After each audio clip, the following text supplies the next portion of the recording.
There are a couple of ways I would say you can get into product management, depending on where in your career you are and when you know. If you are early, like you're in college and you're thinking about getting into product management, and this may be biased by like the companies that I've worked at, but know that especially at a company like Google, if you want to be a product manager at Google, you probably should have an engineering background.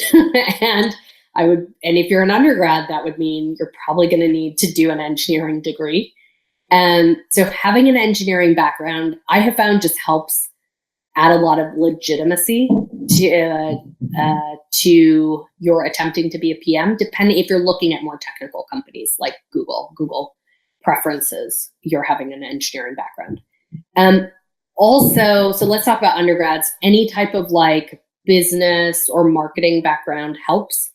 And then doing things, if you're an undergrad, like trying to get an internship, trying to build those skills, and it's hard in college, but trying to build those skills around like design and product strategy and read blogs like yours, Jeremy, like read all the info that's out there, go to meetups.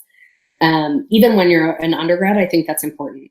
If you're early in your career, right? Like I was an account manager. I was probably 2-3 years out of college.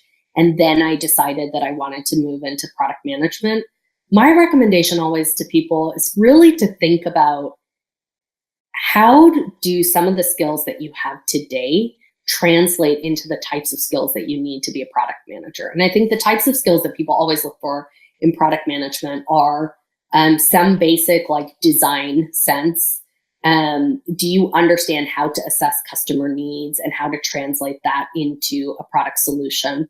Do you understand how to set metrics that measure the success of this product? Do you understand, often overlooked, but super important, and really a good question to ask yourself, your entire job is going to be influencing without authority. So are you comfortable, and think about when was the last time that I had to work with a bunch of people that I needed to have like produce something and I had no authority over them. And I couldn't do anything to produce the work that they were doing. And I had to like work through them to produce that work. That ability to think about organizationally how you empower people is really important. And think about in your current role, how do you get those skills, or what in your current role translates very well. So, and then I always tell people, like, you need to connect the dots for the hiring manager about why what you do today translates into what they're looking for. And you can do that by getting skills in your current role. You can also do that by moving often, especially like just know that if you come from a sales or marketing background, like I did, if you come from a relatively non-technical background, if you're a woman and a person of color, it's just, people don't look at me and think, oh, that's what a product manager looks like. Like, go in eyes wide open and make the case for why what you have done translates.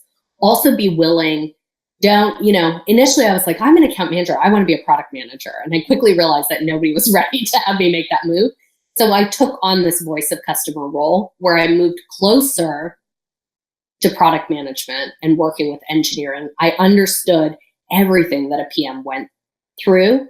In that role, I like took what I had done well, which is like understood our customer needs. And I said, like, I understand our customers better than our PMs, which was true. And also think about making those moves within your company often, but where people will understand why you understand the current customer. And so you can represent them at the table. If you come from sales and marketing, move into things like take stepping stone roles where you move closer and closer to product and engineering, so that you can tell that story and then take on, again, more responsibility within those roles as you move closer that replicate what a product manager would do. And so that's kind of like my advice to people, is to be clear on what's required for PMs and what you have, how that translates, the skills that you need to build, and then find opportunities to build those skills. And then explicitly connect the dots when you talk to a hiring manager. That's so important.